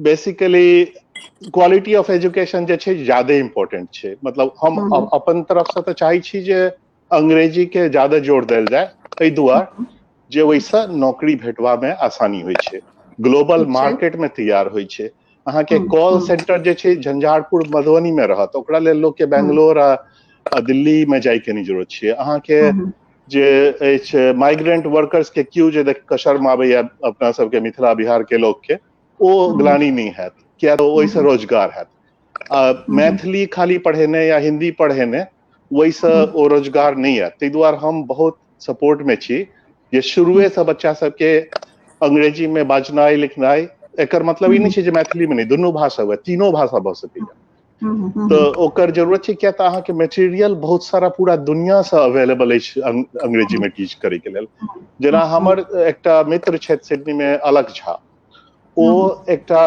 प्राइवेट स्कूल चैरिटेबल एनजीओ के थ्रू चलबै छथि गणतंत्र डीह या कोनो जगह छै बोकारो लग वही में पूरा अंग्रेजी में पढ़ाई होइ छै और रीजनल लैंग्वेज से हो जे छै ओतुका पढ़बै छथि लेकिन अंग्रेजी में वही में बच्चा सब जे छै ओकरा एकटा क्लासरूम में छै वीडियो लागल प्रोजेक्टर तो वही में नर्सरी राइम एतऽ से पढ़बै छथिन जे हुनकर पोता पोती सब पढ़ी छनि और वो बच्चा सब छोट छोट गरीबो परिवार के बच्चा सब छै एहि बात पर हम बहुत जोर चाहै छी जे गरीब लोग के देखनाइ बहुत जरूरी अछि ओ सब अमेरिकन एक्सेंट में अंग्रेजी सीख लै छै गाना सुन कऽ ऑस्ट्रेलियन एक्सेंट में सीख लै छै तो वो अंग्रेजी कहना ई जे एलिट स्कूल में धनी लोग के खाली चाहिए वो एकदम गलत मानसिकता अछि। वो एकदम गरीबो लोग अंग्रेजी बाजि सकैया, ओकरा रोजगार भेटते। एक मिनट हमरा सबके बीच जे लेखिका छथि हमरा लगैया जे सबसे बेसी ने स्वयं ओ जे छै से कोशी के सबसे डिप्राइव्ड जे छै से जगह से आबै छै, तऽ की हम सही कह रहल छी मैम उषा मैम?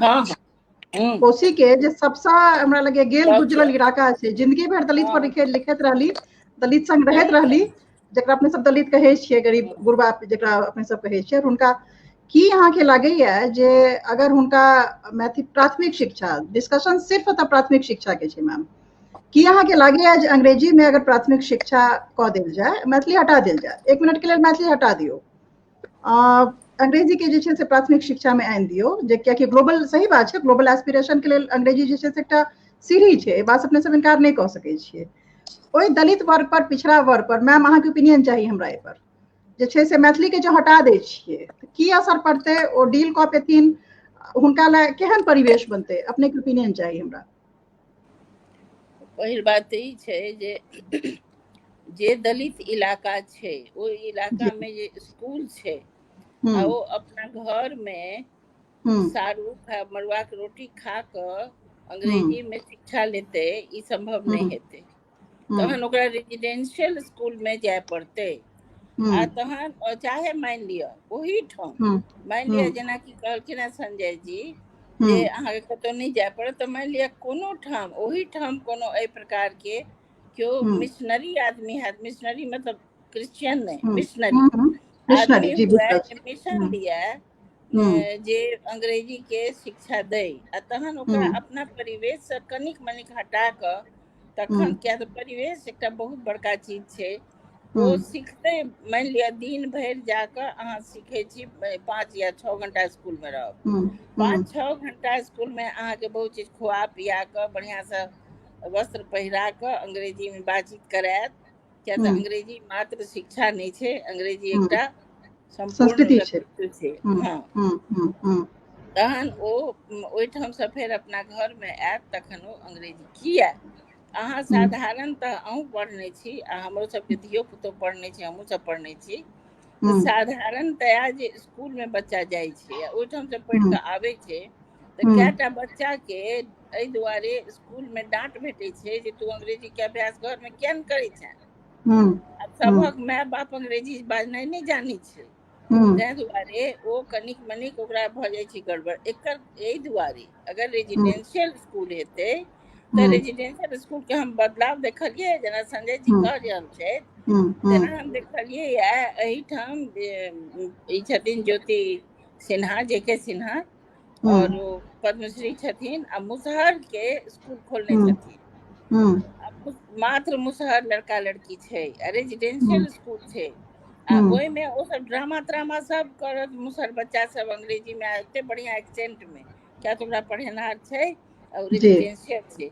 अब ओकर कोन सांस्कृतिक धक्का अपना गांव में होइत हेतै, ई हमरा नहीं बुझल है, लेकिन हाँ ई जे बात कहै छै ओ सही छै, लेकिन ओहि दलित स्थान पर रहि कऽ आ हमर सबके सरकार के एतेक उपाय नहीं छै जे सबके रेजिडेंशियल स्कूल में राखि कऽ अंग्रेजी पढ़ेतै, आ तहन अंग्रेजी रेजिडेंशियल में एहि तरह के NGO बहुत कम छै, वह कते मुसहर के पढ़ेता, एक साल में 500 बच्चा के निकालता, 500 से बेसी के तऽ नहीं ने, ताहि दुआरे 500 बच्चा नहीं छै, पॉपुलेशन देख लियो, ताहि हिसाब से अंग्रेजी के पूर्णतया नहीं, हमरा अपना बुझने जे कहै छथिन दुनू भाषा ओ सही छै, मैथिली अंग्रेजी दूटा मने पढ़ाबियो, ई प्रैक्टिकल है, एकटा मॉडल एहन बनाए जी, हाँ, जैमे अंग्रेजी की संजय जी सहमत छियै? सहमत छी उषा किरण खान जी के प्रणाम, बिल्कुल सहमत छी। प्रैक्टिकल इम्प्लीमेंटेशन के हिसाब से जे अपने कह रहल छियै चैलेंज बिल्कुल हेतै, हम नहीं कह रहल छी जे बहुत सरल तरीका हेतै, और ई रिवोल्यूशनरी स्टेप छै, एकरा 10-20 साल लगतै, लेकिन अपना 70 साल में अखन गरीब के हालत नहीं सुधरल हन, तऽ 20 साल तऽ किछु नहीं छै। हम तकनीकी आदमी छी, कंप्यूटर साइंस के प्रोफेसर छी जी, आई के टेक्नोलॉजी जे है इक्वलाइजर है, सबके समान कऽ सकैया। सबसे दिक्कत की है, टीचर कतऽ से आयत, लेकिन अहाँ के मल्टीमीडिया के साधन अछि, यूट्यूब पर अछि, अहाँ पर एकटा नीक टीचर जे छथि कतौ से बैस के 10टा स्कूल में लेक्चर पढ़ा सकै छथि। छोट छोट ओहिठाम अहाँ असिस्टेंट राखि सकै छी जे होमवर्क चेक करते बच्चा कर रहल छै कि नहीं। अपने एकटा और बात कहलिए जे परिवेश और घर के वातावरण जे छै वही के बहुत इम्पोर्टेंस छै, एकदम मानि रहल छी 100%। और वही से किछ बच्चा बहुत आगू बढ़ते किछ कम बढ़ते, लेकिन ओकरो उपाय छै, जेना कि स्कूल की ड्रॉप आउट रेट ओसे सेहो काफी होय छै, जे हमर जी, देखल जी। सर्वे छै और एकटा पूरा विशेष अध्ययन छै पर, जे जहन अहाँ जी। ओकर परिवेश के भाषा में नहीं रखे छियै तो ड्रॉप आउट क जाय छै, ओ सीधा निकल जाय छै। एकदम सही कह रहल छी, ओ बहुत बड़का चैलेंज छै। तो जेना कि गुडविल स्कूल बोकारो में ओ सब की करे छै, तो स्कूल के बाद ट्यूशन दै छथिन फ्री बच्चा के स्पेशल असिस्टेंस। तो ड्रॉप आउट हैत, लेकिन चैलेंज छै, लेकिन वही से लेकिन प्रगति है, धीरे धीरे सबके लेवल स्तर ऊपर बढ़ते। और मल्टीमीडिया जे सबके घर में आजकल फोन छै, सरकार एनजीओ के तरफ से फोन हम सब द सकै छियै 150। वही फोन पर ऐप रहती जैसे कि ओकरा माय बाप के शिक्षा नहीं, वो बच्चा अपने सीख सकैया। अपने के एकटा साधारण एग्जांपल द रहल छी, हमर बहिन छथि रांची में, तो हुनका घर में जे डोमेस्टिक हेल्पर छै, हुनकर बच्चिया जे छथिन ओकरा जे छै हम सब भेजे छियै अंग्रेजी स्कूल में, घर सुरेंद्रनाथ स्कूल के बगल में अंग्रेजी स्कूल छै, ओहि में बच्चा जाइ छै। अब ओकर माय बाप दोनों इलिटरेट छै, तो हमर बहिन छथि ओ छथि गायनोकोलॉजिस्ट, उनका टाइम भेटै छनि, तऽ हुनका ट्रांसफर भऽ गेलै धनबाद। ओ बच्चा के असिस्टेंस नहीं भेटे, ऑल ऑफ अ सडन ओकर परफॉर्मेंस ड्रॉप भऽ गेलै। तब ओकर बाद हम सब बड़ा चिंतित भेलहुं, तो हम सब परिवार, हम प्रिय रंजन जी, हमर बहिन, ई सब विचार विमर्श करैत रही छी, किया तऽ हम सब एकटा सोशल एक्सपेरिमेंट जकां चैलेंज लेने छी ओकरा। तो ताबे तक ओकरा हम सब प्राइवेट ट्यूशन सपोर्ट के लेल लगा देलिए। फिर फॉर्चुनेटली हमर बहिन आबि गेलै वापस धनबाद से रांची, फिर से ओ बच्चा के फिर ओकरा अपना साँझ में पढ़वा लगलखिन। All of a sudden Har performance went up. तो उषा किरण जी जे कहलखिन एकदम सही बात कहलखिन, जे घर में परिवार में और बाकी एडिशनल सपोर्ट नहीं है, तो खाली स्कूल में कोनो विषय में पढ़ाबी, चाहे मैथिली में, हिंदी में, अंग्रेजी में, डजंट मैटर, वो सपोर्ट नेटवर्क चाहिए। वो लैंग्वेज एग्नोस्टिक है वो बात, ताहि दुआरे मतलब लैंग्वेज अंग्रेजी पर हम एहि दुआरे जो दऽ रहल छी जे ओकरा से एक लेवल प्लेइंग फील्ड छै। अपना सबके एकटा एलीट भाषा भऽ गेल छै, जेना रशियन सब फ्रेंच बाजै छला कोर्ट में, तहिना अपना सब हिंदुस्तानी सब अंग्रेजी बाजै छै। अच्छा, हिंदी के बारे में औपनिवेशिक बैकग्राउंड रहलै है ना, ओकरा केना बिसरि जेबै, जे इंग्लिश हमरा सबके हैंगओवर ओ पावर स्ट्रक्चर में छै, ओ केना जेतै। तकरे हटबै के लेल हम कोशिश कर रहल छी। हमर तऽ बड़ा लेफ्टिस्ट व्यू अछि, हम कहै छी मिटा दियौ, सब गरीबो आदमी अंग्रेजी बाजत तऽ अहाँ के ओ घमंड खत्म भऽ जायत जे अहीं अंग्रेजी बाजि सकै छी। बहुत नीक, ओ ठीक छै। हमरा संगे एकटा और बात है, जे जहाँ टेक्निकल अहाँ आदमी छी तैं कहलहुँ जे टेक्निकल जानकारी के बहुत बेसी शिक्षा से नहीं मतलब छै, कनियो मनियो हेतै, लेकिन जतेक बेसी ओ धिया पुता चाहे कतौ के रहे, हमरा गांव के दलित बच्चा सब आश्चर्य हैत जे कोनो ओहिठाम पढ़ै छै, ओहिठाम के स्कूल सब में जे जेहन स्कूल सब होइ छै बुझते छियै, जे ओतऽ से ओ फिल्म बना बना पठा दैया व्हाट्सएप पर, तरह तरह के फिल्म बना, चाहे जेहन हो, लेकिन तरह तरह के फिल्म बना के पठबैया ओ बच्चा सब।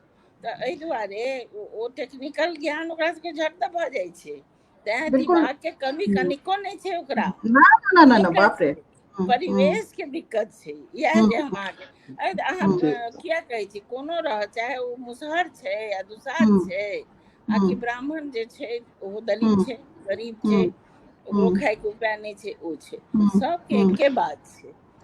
बहुत नीक बात अपने कहलिए, बहुत नीक बात कहलिए, बहुत गंभीर बात कहलिए। इंटेलिजेंस जे छै ना बड़ा यूनिफॉर्मली नेचर में डिस्ट्रीब्यूटेड छै, ताहि दुआरे दूटा बात अतः हम आना चाहब। एकटा तऽ हम उषा किरण खान के एकटा कहानी छनि, मैथिली में हुनकर एकटा कथा छनि, राघोक कथा। ओ कथा जे छै से एहि विषय पर छै, क्षमा चाहब मैम एखन हम ओ बात के प्रासंगिक मानि रहल छी, तें ओकर चर्चा कऽ रहल छी। ओहि कहानी के जे विषय वस्तु छै ओ एग्जैक्टली इएह छै, जे छोट सन स्कूल से केना ओ बच्चा के उठायल जाइ छै, पिक कयल जाइ छै, बाहर के रेजिडेंशियल स्कूल में आनल जाइ छै, आर केना जे छै से फिर बच्चा के पूरा आउटलुक बदलि जाइ छै, ओकर पूरा। लेकिन ओहिमे जे गेम चेंजर छै ओ भाषा नहीं छै, ओ स्पोर्ट्स छै।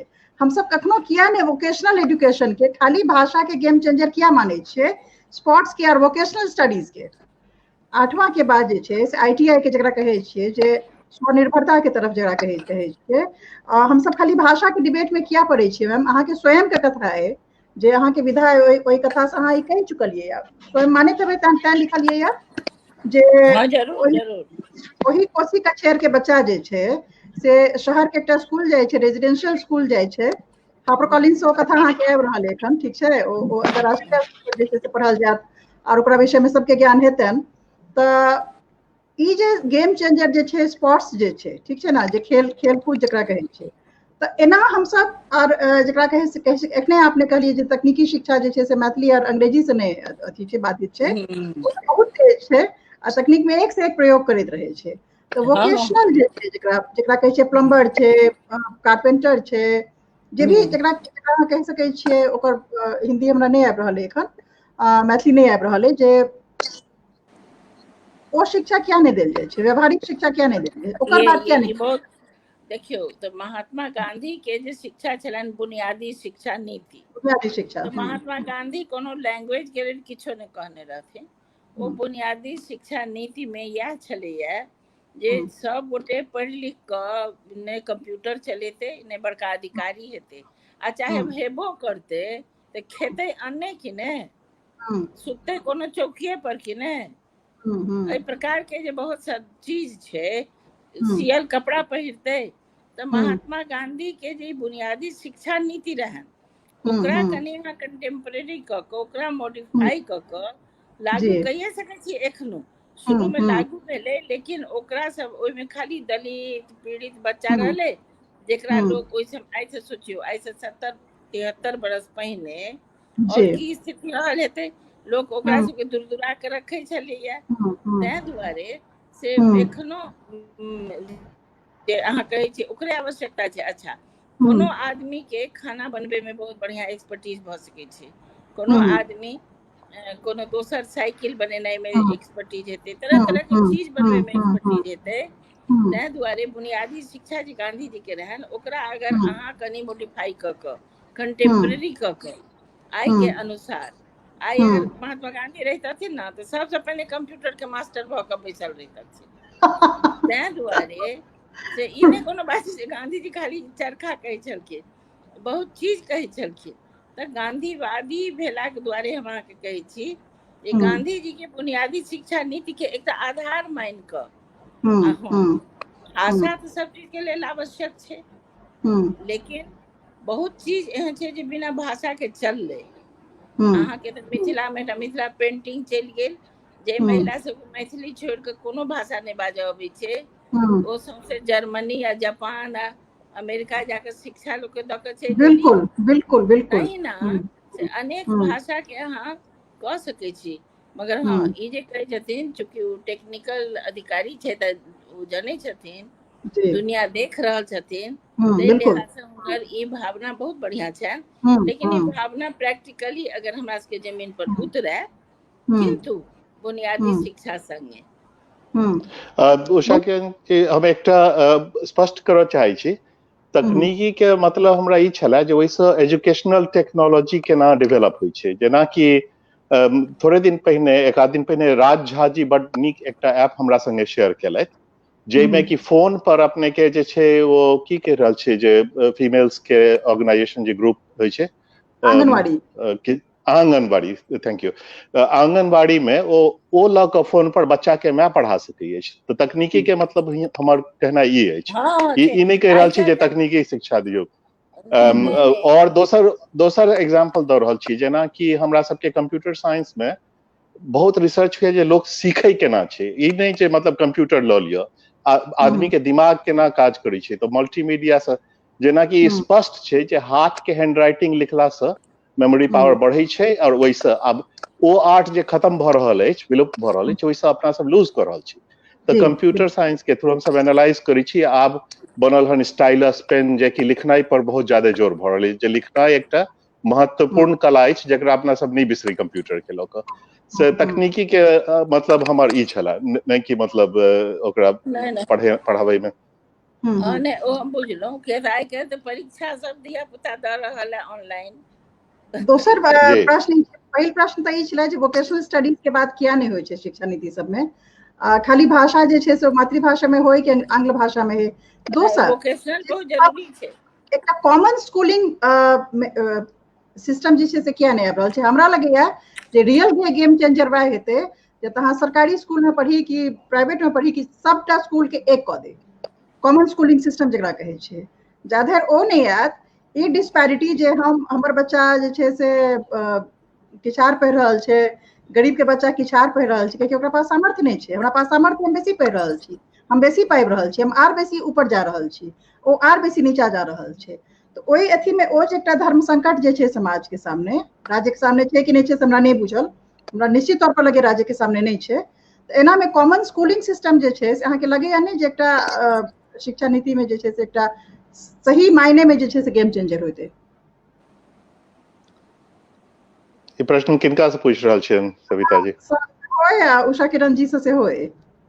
अच्छा, तो हम एकर जवाब, सॉरी उषा किरण जी के पहिने के बाद हम सब जे स्कूल में पढ़ैत रहिए तो यह रहे सिस्टम पढ़ाई के, कोनो नव नहीं भेले बहुत बेसी।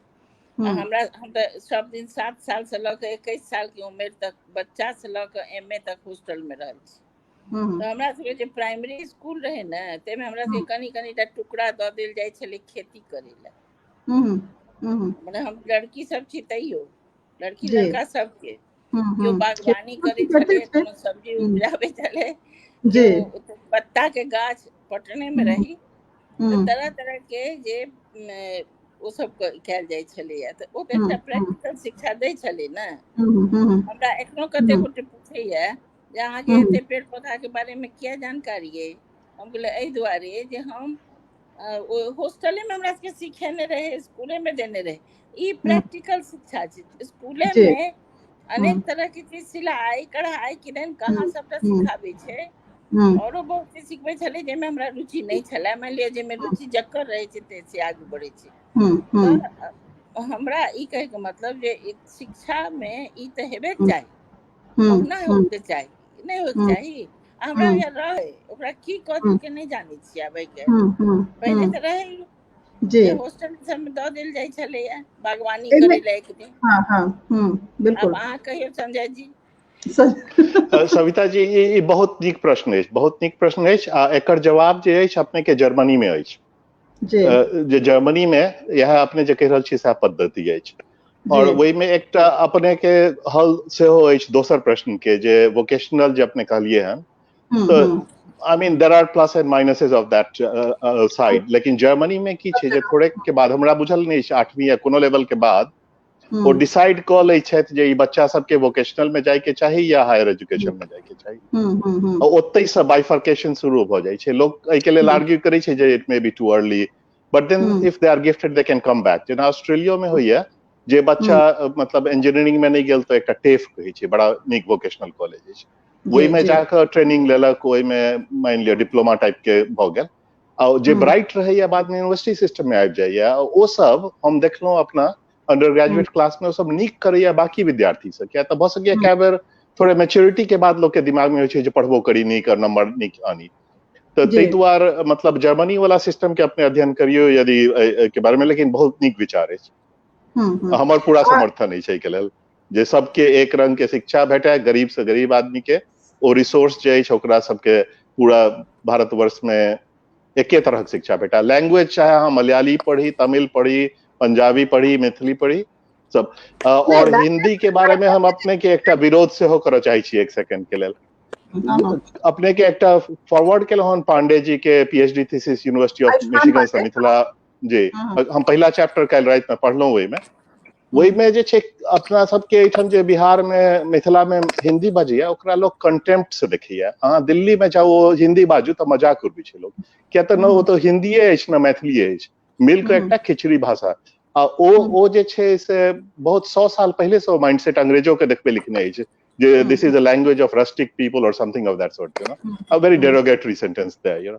तो हम तो कह रहल छी ओकरा हटा दियौ, ओ टूटी फूटी हिंदी एक तो अपना मैथिली से पुरान भाषा अछि, ओ मॉडर्न लैंग्वेज अछि।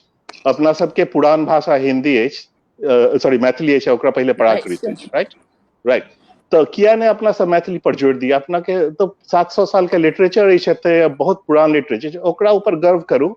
सब नेशनलिज्म हम नहीं कह सकै छी नीक या खराब छै, लेकिन एकटा नीक चीज अछि कॉन्फिडेंस के लेल, ओकरा से अहाँ आइडेंटिफाई करब अपना रूट के। हिंदी से के आइडेंटिफाई करैया मैथिल लोग, किछ नहीं, वो तो इज्जत डूबैया, जाके दिल्ली में बाजिए ओ टूटल फुटल हिंदी, कहे छी जा रही है तो गवार बिहारी लोग आ गया यहाँ पे। वह यदि अंग्रेजी जा जी नहीं कहलो जे एपर से हिनकर मैम कैसे हो, उषा किरण मैम कैसे हो एपर ओपिनियन ठीक रहते जे कि कियाकि दुनू भाषा में लिखे छथिन, तो निश्चित तौर पर जे छै से हुनकर किछ मैथिली से हिंदी के अलग किछ देखने हेथिन तें दुनू भाषा में लिखे छथिन। एपर हुनकर की नहीं हम एहि दुआरे लिखे छियै जे मैथिली के कोनो अनुवाद के सिस्टम नहीं छै पहला दिन से जी, हमरो लिखे 40 साल भेल, तो मैथिली के कोनो अनुवाद के सिस्टम नहीं छै। हम पूरा भारत के लोग के जे बात कह चाहे छियै वो मैथिली में मात्र लिख कर हम नहीं कह सके छियै, मात्र मैथिल लोग जानते हम की लिखे छियै, तै दुआरे हमरा मैथिलीए ठीक हिंदीए ठीक से लिखाबैया, अंग्रेजी लिखाबता तो वो लिखतिए, अंग्रेजी हमरा ओना ठीक से नहीं लिखाबैया, ओते हमरा कॉन्फिडेंस हिंदी में है, तै हम हिंदी में लिखे छियै जाइसँ पूरा भारत के लोग हिंदी पढ़े थे, हिंदी स्पीकिंग लोग तो पढ़े छे ना, कम से कम उत्तर भारत पूरा, तो ओ हमर हिंदी पढ़े छे आ ओ हमर स्थान के समस्या जाने छे, हमरा सब बहुत गोटे के पता चलैया हमरा ओहिठाम के संकट की छे, हमरा हमर ओहिठाम के बाढ़ के एखन हमरा लोग पूछैया जे एखन जे बाढ़ एलैया से अहाँ एते कहानी सब लिखने छियै, ठीके ओहने बात होइ छै, हाँ तऽ कंप्यूटर और ई सब हो गए तो सब देख ले छे लोग टीवी उवी, तो हम तही दुआरे हिंदी में लिखे छियै जे सौंसे भारत के लोग के जानकारी हमरा स्थल के हुई, तकर मतलब छै कनेक्टिंग लैंग्वेज के, अगर हाँ वो सब के जैसे ई व्यापक भाषा छै, ओ अहाँ के ई कहलाते को मजाक तो हम पंजाबिया के उड़बै छी जे एकोटा वाक्य ठीक हिंदी नहीं बाजैया, एकटा कोनो संयुक्त शब्द ओ नहीं बाज सके तो हमहू मजाक हुनकर उड़बै छी, मजाक उड़ेती तकरा जे मजाक सहते, हम तो नहीं सही छी, हम तो मध्य प्रदेश के बुंदेलखंडी लोग के मजाक उड़बै छियै जे अहाँ हमर मजाक उड़ायब तो हम अहाँके अहाँ से 10 गुना बेसी मजाक उड़ा देब, एहि दुआरे ऐसे कोनो डेराई के बात के आदमी शुद्ध जे मानक हिंदी छै ई के लिखैया बाजैया, तहिना मैथिली जे छै से मानक मैथिली मधुबनी वाला जे नहीं बाजे छै त की कोनो मैथिली नहीं छै, ओहिना एकदम मैथिली बाजे जी, लेकिन तकर मतलब छै जे मैथिली के एकटा हम पॉइंट होता रहा हमर जे तकर मतलब मैथिली के जे साहित्य लेखन छै या भाषा परिवेश छै तकरा एकटा कनेक्टिंग लैंग्वेज के आर जरूरत छै, तै पर आबे जरूरत नहीं कनेक्टिंग के जरूरत नहीं छै, लेकिन हम अहाँ सबसे पूछा चाहे छी जे पढ़े छी साहित्य तिनका से जे अहाँ बंगला साहित्य, तमिल साहित्य, तेलुगु, कन्नड़, मलयाली कोना जाने छी, उड़िया साहित्य कोना जाने छी, हिंदी के माध्यम से, सबटा हिंदी के माध्यम से जाने छी ना, हिंदी में अनुवाद भेले या एकटा कॉमन लैंग्वेज लिंकिंग लैंग्वेज छै, सबटा के लिंक करैया तो इंटरकनेक्ट करैया, तो अहाँ जाने छी मैथिली में अनुवाद एकदम नहीं होय छै, कहू तो होय छै, बहुत कम रे करे छै, एक से एक कथा छै मैथिली के, हम तो सब मंच पर हिंदी के कहै छियै जे मैथिली सनक भाषा नहीं छै कोनो, ओ सब माने छै किया तऽ हिंदी के बेस भाषा 4टा छै तमे एकटा मैथिली छै, तो तखन ई होइतो नहीं छै अनुवाद के सुविधा एकदम नहीं छै, ताहि दुआरे मैथिली में हम लोग के कहै छै, हमरा कते गोटे कहैया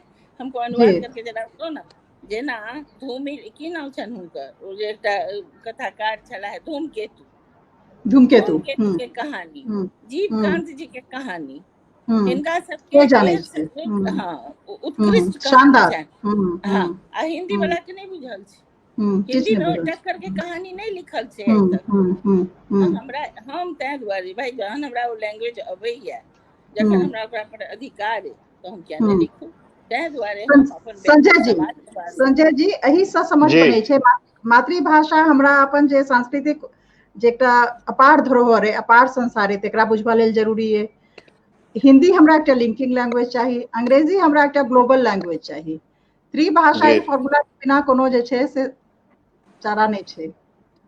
नहीं, हमरा में कोनो ऑब्जेक्शन नहीं है, वो ठीक छे, बच्चा सबके कैपेसिटी छे मेंटल लर्न करे के बहुत सारा भाषा, लेकिन हिंदी मैथिली के कॉस्ट पर नहीं आवे से हम कह रहल छी। यदि दूटा भाषा अपने के अछि त प्रेफरेंस। अच्छा, उषा किरण जी के लेल एकटा सेहो स्पष्ट करय चाहै छी जे तकनीकी अपने के सेहो मदद क सकैया मैथिली से हिंदी में, अंग्रेजी में और बहुत भाषा में अनुवाद करे में। और एहि सब गपशप से हम कनी मोटिवेट भेलहुं हैं जे एक लैंग्वेज ट्रांसलेशन के कंप्यूटर साइंस में मैथिली से किछ प्रोजेक्ट शुरू करी के से देखै छियै लोग सबके इकट्ठा क के कंप्यूटर साइंस पढ़ि रहल छी, एते पैघ प्रोफेसर छी, सब चीज छी, अहाँ के तो जिम्मेदारी आर पैघ है। जेना मैम के जिम्मेदारी समाज के संदेश देला छन, जेना आब के जे नव जते विधा छै ओइ में काज करे के जिम्मेदारी त अहाँ के, हम सब त खाली बात क सकै छी। अहाँ जेना कोशिश रहते शुरू भेले हन। अपन मैथिली साहित्य के हम अपने अनुवाद क के द देलिए है हिंदी में। जी जी, और बहुत रास प्रयास हमहू सब कर रहल छी लगातार, जे जत जे स्पेस बन सके छै। जेना मचान के खास करके प्रयासे ओहि से शुरू भेल छै जे अंतरराष्ट्रीय राष्ट्रीय स्तर पर जत बात नहीं जा रहल छै हमर सबके, ओत हिंदी या अंग्रेजी जे माध्यम से पहुंचा सकिए तेना होय। किछ प्रश्न सब बहुत दिलचस्प सब आयल, किछ प्रश्न सब लली दुनू गोटे सहमत छी। हां ठीक है। हां, अजीत अतः दिल्ली यूनिवर्सिटी में पढ़ाबै छथि, हुनकर कहब छनि जे जापान में अंग्रेजी नहीं बाजल जाइ छै, ने चीन में, लेकिन वैश्विक स्तर पर ई दुनू राष्ट्र चोटी पर आसन्न छै। एहि पर सेहो प्रकाश परत त नीक। अच्छा, तो हम एके पहले ल रहल छी। जापान में जे छै भाषा जे छै ना से जापानीज सबके आबै छै, ओतुका लोग के। ओत नहीं छै जे केओ मलयाली बजैया, कोई तमिल बजैया, कोई संस्कृत बजैया, तो भाषा के तहिना चाइना में दूटा प्रमुख भाषा छै, मैंडरिन एंड चाइनीज।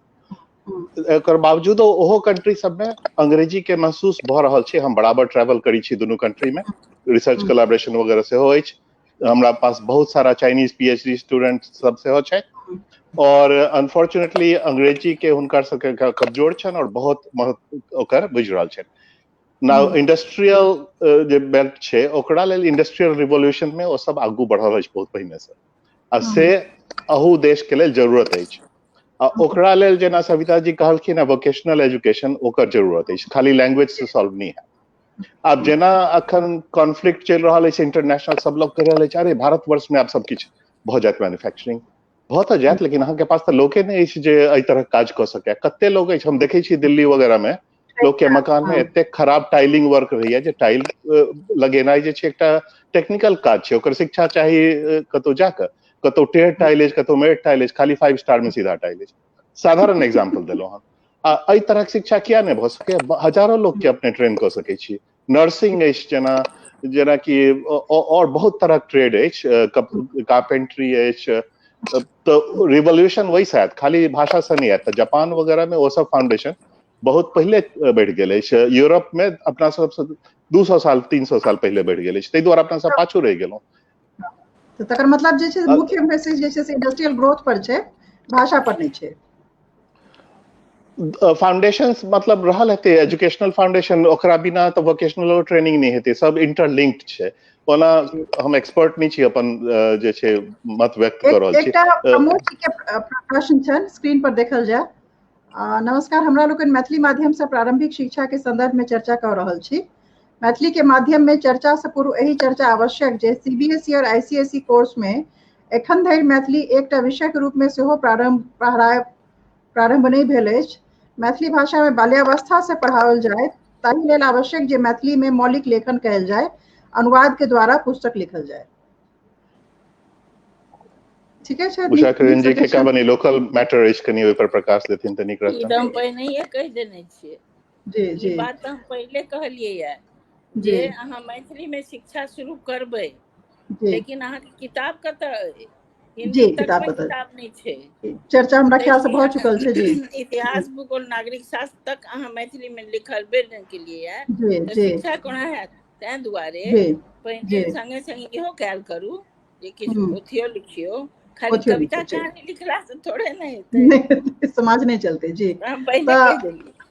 जी जी, हम बहुत जल्दी एहि पर एकटा बात कहऽ चाहै छी जे प्रथम प्रकाशन दिल्ली के जे छै ओ बाल कथा के बहुत सारा, मतलब हम वोकेशनल के नहीं लेकिन खाली लैंग्वेज के लेल प्रमोद जी बिल्कुल समर्थन है जे कंपलसरी हेबाक चाही लैंग्वेज एटलीस्ट प्राइमरी एज में और पॉसिबली सेकेंडरी में से हो। लेकिन प्रथम जे 5,000 रुपया में 125 किताब बाल कथा भेजैया हम सब अपन ज्ञान शक्ति ट्रस्ट के माध्यम से क्या हम भेजलो हन सिर्फ 5,000 रुपया में। लेकिन आइए हम देखलो हो पर मैथिली नहीं अछि लिस्ट में, तब हम ओकरा खोजबीन कर रहल छी अपनो सबके सहयोग से जे कोना के मैथिली ओ सब प्रकाशित करैत और तकर बाद एनजीओ और बाकी माध्यम से भेजल जाए। तकर एकटा रास्ता छै संजय जी, प्रथम के एकटा स्टोरी वीवर का एकटा हुनकर साइट छै जे पर ओपन सोर्स छै, ओइ पर अहाँ के किछ पैसा नहीं खर्च करे के। सबसे पहिल प्रयास तऽ ई कैल जाय जे मैम कह रहल छथिन जे पर जते अंग्रेजी के, तमिल के, कन्नड़ के जते भी ट्रांसलेटेड किताब छै ओकरा मैथिली में ट्रांसलेशन जे छै से कऽ कऽ देल जाय। हमर बच्चा जे छथि, हमर बेटी ओ काज शुरू केलथि है मैथिली के, ओ अंग्रेजी से उनका अंग्रेजी के मैथिली के दुनू के ज्ञान छनि, अंग्रेजी से छोट छोट किताब के ओ जे छै से मैथिली में ट्रांसलेशन कऽ कऽ जे छै से ओपर देनाइ शुरू केलथि है। तऽ हमरा लगैया जे अपने सब मैथिली और अंग्रेजी दुनू जानै छी, कतौ ने कतौ अपन सबके प्रथम कर्तव्य जे ओपन बुक सोर्स सिस्टम छै प्रथम के स्टोरी वीवर पर। जी अपने जेबै ओपर हम लिंक पठा देब, ओहि पर अंग्रेजी में जते किताब छै, छोट छोट किताब सब छै, बच्चा के किताब सब छै, ओकरा ट्रांसलेट कैल जाय मैथिली में।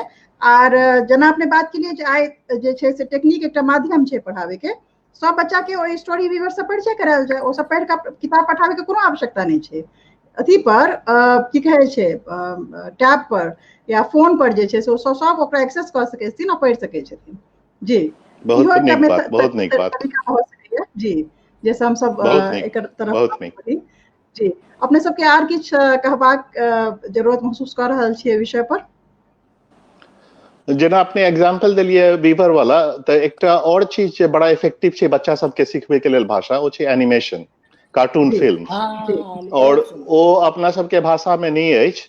एक तो local cultural context sensitive media जे हैत ना, बाहरो वाला मान लिया डिज्नी के कह सकै छी मैथिली में, लेकिन एकटा मैथिली के कॉन्टेक्स्ट सेंसिटिव यदि कंटेंट नहीं सुनल तऽ जाय जी दूटा एखन खास कऽ जे छै से व्यक्ति हमरा ध्यान में आबि रहल छै। एकटा भारत कार्टून नेटवर्क के छनि आ एकटा अभिलाष झा या किछु नाम छनि, अभिखास झा नाम छनि। दू गोटे जे छै से लगातार जे छै से मैथिल कार्टून में बनावे में जे छै से बहुत हमरा लगे पिछला 2 साल से बहुत नीक काज कऽ रहल छथि। हम सब चूँकि ओकरा जे छै से बहुत रास बात के जानकारी बहुत रास लोग के नहीं छै, ताहि दुआरे आब हम कोशिश करबनि जे